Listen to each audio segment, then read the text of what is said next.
anak perusahaan BUMN yang satu ini mengalami kenaikan laba yang sangat signifikan. Apa yang membuat PT Tugu Insurance ini mengalami kenaikan sangat signifikan akan saya ulas di laporan keuangannya di tahun 2023. Ditambah proyeksi dividen yang akan dibagikan nantinya akan seberapa. Nah, akan saya ulas di video kali ini. Jadi tonton sampai selesai, check this out.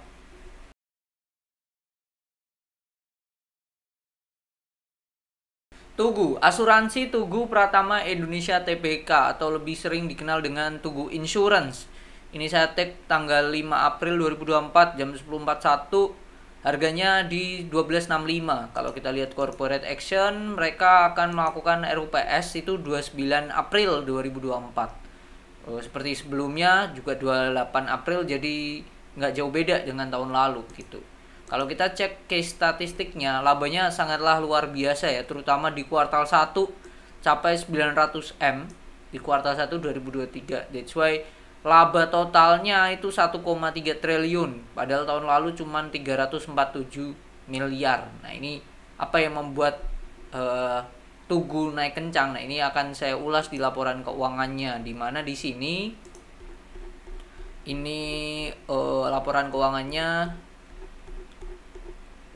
Asetnya kita cek totalnya 25,1 T. Ya, ini dalam ribuan juta miliar triliun, 25 triliun. Dimana mereka ada efek-efek juga senilai 6 triliun totalnya. Ada deposito berjangka dan juga ada properti investasi. Nah, ini kita cek ya bersama dengan kasnya, kas dan banknya ini senilai 500 M. Kasnya kecil. Kalau kita cek kasnya ini, nah ini kasnya totalnya, depositonya ini di bawah ya, investasi deposito totalnya 3 triliun, tahun lalu hanya 1,8, jadi ini naik kencang karena paling banyak naruh di Bank Mega 155 M. Kenaikannya signifikan karena tahun lalu hanya 45 M. Oke. Imbal hasilnya, ini ada beberapa mata uang: rupiah, dolar Amerika, dolar Singapura, Hong Kong dolar ya. Bervariasi dari paling kecil 0,25 sampai 7,67% ya. Secara imbal hasil rupiah ini naik dibandingkan tahun lalu, yang dolar Amerika juga naik dibandingkan tahun lalu. Dolar Singapura juga naik tipis dibandingkan tahun lalu. Hong Kong dolar ini naik signifikan ya dibandingkan tahun lalu. Secara persentase itu ya, suku bunganya terus per tahun ya ini ya, terus berdasarkan apa ya, nominalnya dolar Hong Kong ini juga naik ya, 84 M, sebelumnya hanya 26. Kalau yang di pound sterling Inggris ini ada 19 M, tapi ini di sini tidak dijelaskan ya berapa ya imbal hasilnya. Dolar Amerika ini juga naik signifikan, lumayan. Terus ya, that's why di total 3 triliun, naik tambah 1,2 T bahkan. Oke, ini efek-efeknya. Efek-efeknya itu mereka ada di saham. Oke. Tersedia nilai wajar melalui laba rugi itu di saham 50 M. Terus di reksadana 119 M. Tersedia untuk dijual saham 76 M. Obligasi itu 4,5 M. Wow, gede banget nih obligasinya. Reksadana 300 M. Nilai wajar, ini kepada pihak ketiga, ini pihak berelasi, pihak ketiga saham 85 M. Nilai wajar melalui laba rugi. Oke, reksadana 143 M. Ini belum dijual ya. Yang nilai wajar melalui laba rugi ini belum dijual, berarti floating gain dan naik. Yang ini kepada pihak berelasi turun karena obligasinya sudah masuk ke jual, untuk tersedia untuk dijual. Terus kalau untuk yang nilai wajar laba rugi ini pihak ketiga ini turun juga. Nah, ini saham-sahamnya mereka naruh di Bank BCA. Wow, lumayan nih. Oke. Di BCA mereka punya 1 juta lembar. Cek bentar, ini pihak ketiga, pihak berelasi bahkan pihak berelasi juga ada juga, dibagi dua ya, pihak berelasi dan pihak ketiga. Oke. Pihak berelasi BCA 1,2 juta lembar saham, Sebelumnya 1282500, sekarang 1253. Jadi ada yang dijual. Biaya perolehan 8M, nilai wajarnya 11,7M. Ya ini dalam ribu ya. Ya ini dalam ribu. Udah di BCA, Astra, Ciputra, Kalbe, Sumarekon, TOTL, Barito Pasifik, AMRT, Merdeka Chopper, Adaro, Cepin, BSDE, United Tractor, LPPF, Sarana Menara itu TOWR kalau nggak salah ya. Bentar. TOWR, ya Sarana Menara, benar. Sarana Menara, terus TOWR, lalu mereka ada di Unilever, International Nickel Indonesia, ini apa ya? NICL masa? International Nickel Indonesia. Oh, ini kok nggak ada. Bentar, saya cek di sini dulu. Oh, Vale International. Oke.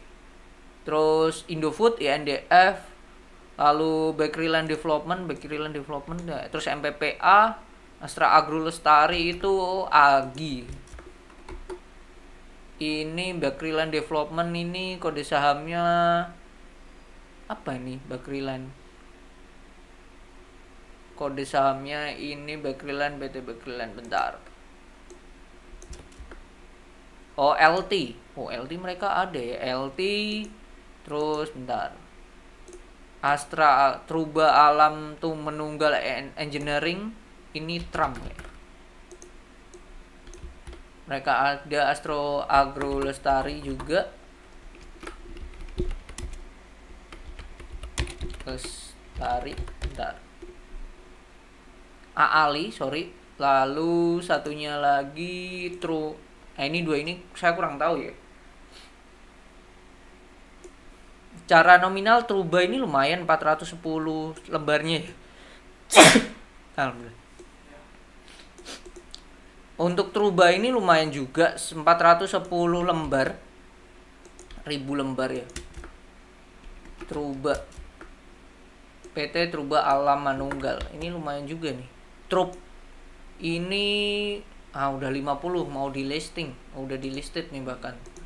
Nih ya, jadi itu. Mereka baratnya yang oke, yang atas-atas ini sudah tidak inilah. Dua ini udah enggak, sama LT ini oke juga ya, banyak juga, dan juga mereka ada saham di di Hong Kong ini. Terus ini juga ada di pihak ketiga ya, YNTR, Indofood, so far saham-saham oke. Ada Stril nih juga jelek sih. So far saham-saham oke. Saham-saham kalau dari nama kita sudah familiar, jadi menarik sih kalau menurut saya. Obligasi ya mereka ya, ini yang gede banget nominal obligasinya.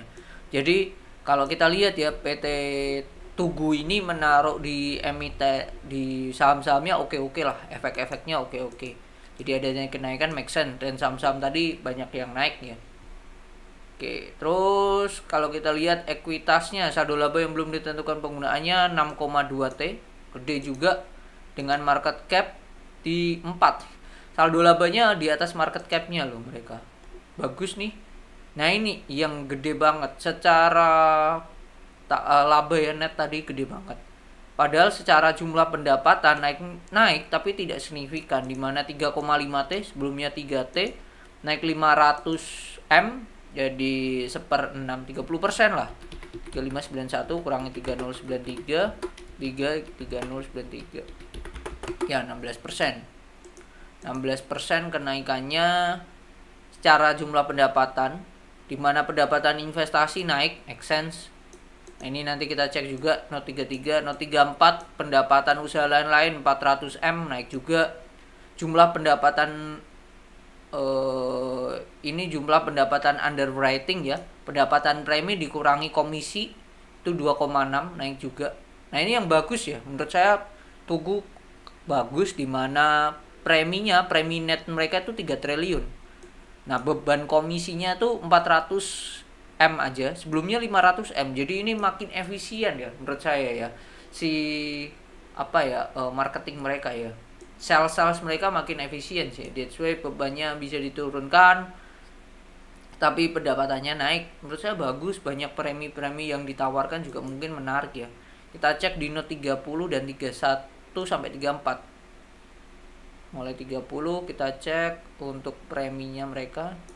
Nah ini ya, preminya mereka, pendapatan premi asuransi dan reasuransi mereka ini, dimana ada beberapa sektor: kebakaran, pengangkutan, rekayasa, rangka kapal, offshore, onshore, penerbangan, dan lain-lain. Nah ini asuransinya berkaitan ini, karena Tugu sendiri ini itu anak perusahaannya dari Pertamina, jadi nggak jauh-jauh tentang oil, tentang mining lah ya, baratnya kayak gitu. Makanya ada offshore dan kawan-kawan ini. Paling banyak itu dari kebakaran, 2,7 triliun. Bentar, ini dalam ribuan juta miliar triliun, 2,7. Tahun lalu itu 2,2. Jadi naik kebakaran. Pengangkutan 478 M, tahun lalu 529, turun tipis. Rekayasa tahun lalu 280, sekarang 900. Wow, naik banget. Rangka kapal 682, sebelumnya 512, naik. Offshore 547, sekarang jadi 553, tuh naik tipis. Onshore 68, sebelumnya 231, turun. Penerbangan 753, sekarang 800, naik. Lain-lain 1,4, sebelumnya 1,6. Jadi paling banyak kenaikannya itu rekayasa ya, jadi 900 M loh, padahal sebelumnya hanya 280. Gila, gede banget ini rekayasanya, engineeringnya. Oke, itu yang membuat yang lainnya. Kebakaran naik juga paling gede, bahkan 2,7. Tapi secara persentase ini yang gapnya nggak gede banget ya, karena 2761 kita bagi dengan total omsetnya ya 7709, ini hanya 35%. Jadi bisa dikatakan lini bisnis yang lainnya juga oke lah gitu. Nah ini Note 30. Note 31 bebannya. Nah ini beban komisinya. Beban komisinya yang turun drastis. Kebakaran naik, oke. Rekayasa 16 jadi 35. Wow. Tahun ini 35, tahun lalu 16 ya, naik karena itunya juga naik. Pengangkutan 34, sekarang 11. Nah ini pengangkutan turun ya, turun drastis. Dari labanya sendiri, omsetnya sebelumnya 529 ke 478. Dari omset nggak turun banyak, tapi dari bebannya berhasil menekan lumayan signifikan pengangkutannya. Jadi onshore 15, sebelumnya 9, naik malah. Wow, tapi dari labanya kurang ya. Rangka kapal 29, sebelumnya 87, sekarang 87. Wow. Penerbangan 32, sebelumnya 16, naik. Offshore 62, sebelumnya 105, sekarang 115. Wow. Lain-lain 43, sebelumnya 39. Oh, lain-lain bagus banget sih. Secara komisinya bebannya tidak terlalu itu. Ya, lain-lainnya. Miscellaneous ini bagus sih menurut saya. Beban klaim net. Nah ini bebannya, beban yang diklaim-klaim paling banyak itu lain-lain. Oke. Terus nah ini pendapatan investasi. Mereka dari obligasi dapat 319 M. Nah ini. Terus dari deposito berjangka 127 M, naik juga. Terus dari perubahan nilai wajar properti 24 M. Nah ini juga belum cuan ya, ibaratnya hanya penilaian. Keuntungan dari perubahan nilai wajar efek ini turun 63 M, tapi ini belum jadi penghasilan ya. Karena dari perubahan nilai wajar ini floating gain, penghasilan dividen naik 39 M. Wow. Lain-lain 5 M. Jadi sudah terjawab ya, pendapatan paling efek banget di sini obligasi, gede banget. Nah, ini jenis pendapatan kalau ini berdasarkan penempatan investasi. Dari obligasi 300 M, mereka dapat pendapatan dari deposito berjangka 127 M, oke, sama. Terus saham dapat 81 M, sebelumnya 45, naik juga ya, naik. Kalau ini masih floating, kalau ini udah cuan ya, beda ya. Oke, pendapatan usaha lainnya sekian. Oke. Bagus sih so far pendapatannya, growth semua bagus kalau saya melihat dari si Tugu ini. Nah, kok bisa naiknya sekencang itu? Karena di sini masih 16%. Ada poin di sini yang paling mencolok adalah di sini. Pendapatan lain-lain, Note 37. Nah, kita cek di sini Note 37. perusahaan, pendapatan lain-lain, bentar. Mana nih? Ini obligasi banyak banget. 35. Nah, ini 37 pendapatan lain-lain, di mana di sini ada laba lainnya senilai 981 miliar. Yang mana itu adalah biaya yang timbul dari kasus hukum antara Perseroan dan Citibank Hong Kong yang telah berakhir. Perseroan memenangkan kasus hukum tersebut. That's why pihak Citibank Hong Kong harus membayar senilai 981 M. Dan sini aslinya awal Desember Perseroan tuh melakukan public expose. Ini public expose-nya ini sudah dijelaskan sampai kuartal ketiga 2023. Terus ada pertanyaan yang mana aslinya sudah menjawab perihal labanya yang melesat. Menurut kinerja kuartal 3 tuh laba Tugu Insurance naik 300% menjadi 1,1. Apa faktor pendorongnya? Nah, ini sudah dijelaskan bahwa ada dua faktor, kinerja operasional dan operasional. Kalau operasional kita sudah lihat dari sektor-sektornya masih oke. Dan ini non operasional adalah pendapat dibekukannya, ya, didapat dengan dibekukannya pendapatan lain-lain dari penyelesaian legal case perusahaan yang telah kami terima pembayaran secara penuh. Tadi ya, yang dari Hong Kong tadi.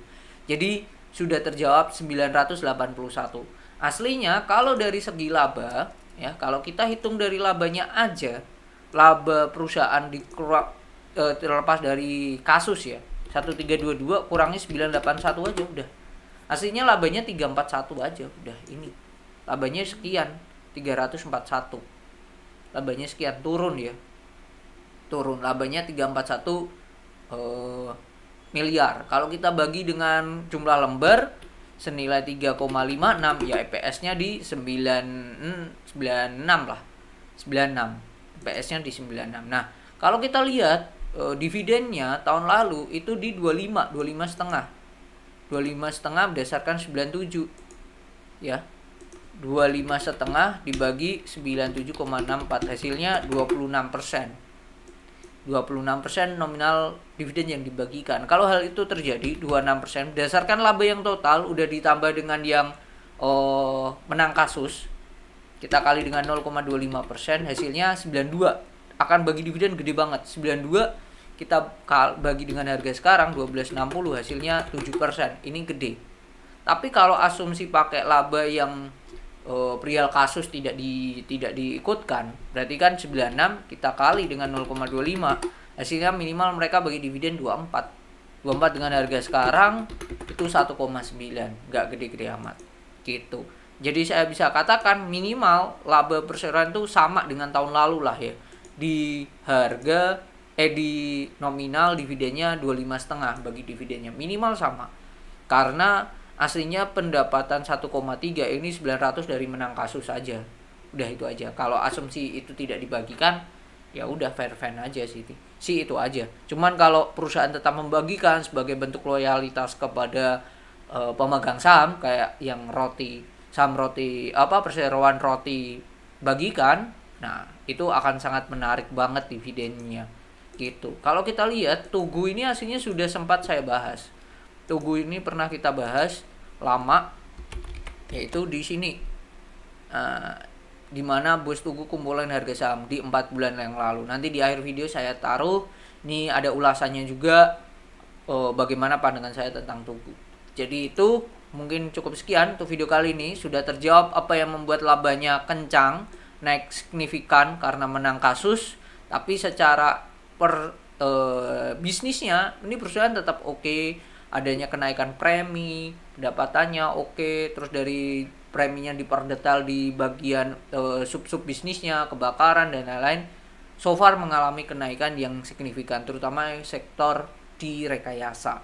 Jadi itu, dan menurut saya harga sekarang ya masih murah sih. Harga wajarnya berapa? Nah itu bisa tonton video sebelumnya atau bisa hubungi aja kita di Instagram. Oke? Mungkin itu yang bisa saya share tentang Tugu, sudah terjawab, dan tadi sudah saya hitung juga berapa potensi dividen yang akan dibagikan. Menurut saya masih worth it, dan menurut saya harga saat ini masih murah untuk Tugu. Jadi itu semoga bermanfaat, dan jikalau ada view atau insight lain tentang Tugu, boleh tulis di kolom komentar. Dan yang terpenting, semoga Bapak Ibu dan teman-teman sehat selalu. Bye bye.